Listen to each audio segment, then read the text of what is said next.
Ministry of Development will tackle the problems of agricultural and pastoral research in northern Australia and will collaborate with the government of Western Australia regarding similar problems in the southwest. We have in mind also the improvement of transport, water supply and ports, the review of the incidence of taxation in developmental areas, and the stimulation of the beef cattle industry by the improvement of transport by rail, road and air. We stand for the stabilization of rural industries, wherever practicable, on the basis of guaranteed minimum prices. Schemes to this end will not be set up unless growers by vote approve. The guaranteed price, covering not only the found cost, but also a reasonable profit margin for efficient production, will be ascertained by independent cost-finding tribunals on the model of the Tariff Board. Boards established to realize a product should contain a majority of producers. In particular, we support a long-term stabilization of the dairying industry for 10 years by subsidy where the price is not raised, and believe that the wheat stabilization scheme should operate for a similar period. Home consumption prices should be periodically reviewed and losses on concession sales recouped. We will confer with the wool industry in relation to a floor prices policy after the termination of the present joint organization. And we shall give encouragement to the permanent establishment of the tobacco and cotton industries. The government has made a mess of the petrol problem.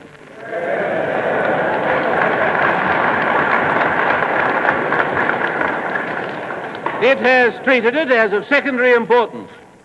In truth, petrol is vital to Australian production and transport. Having regard to our vast area, distances and needs, it's more important here than in most other countries of the world. Australia's part in European recovery and her capacity to earn dollars are both affected by it. Now, there's a world surplus of production of petrol. We've been earning a record export income, yet we are not getting the petrol we need.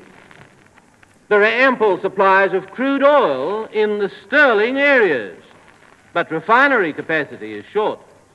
The socialists have failed dismally to encourage the necessary increase in our refinery capacity. Petrol is unrationed in France and Italy, both non-dollar countries. France has petrol to sell for export. Yet the Australian government knew nothing of this until a private company asked for an import license and then criticized it because French petrol would cost 3p a gallon more. The French petrol, under firm offer a few weeks ago, would in itself have avoided rationing in Australia. Abundant supply of refined petrol from the Netherlands East Indies would follow the restoration of peace. Yet the Australian government, by its ban on Dutch shipping, helped to prolong the East Indies dispute. Dollars have been short ever since the war.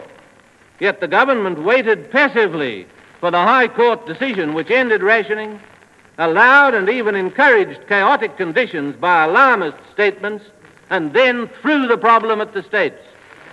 We believe that petrol should have been got. We shall make it our business to get it in adequate quantity.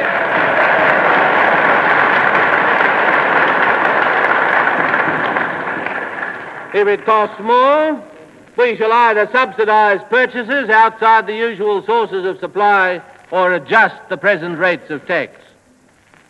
As an interim measure, and under proper safeguards, we would be prepared to draw upon the reserves now held in Australia. As we've already said, the Australian banking system is vitally involved in this election. If returned to office, we will repeal the Bank Nationalisation Act.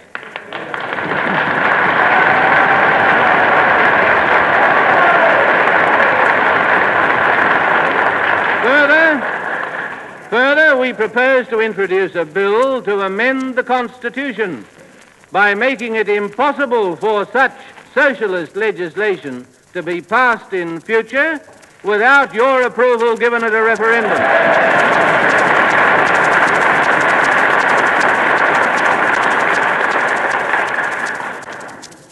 Not long ago, ministers were saying, when we've scrambled the eggs, you can never unscramble.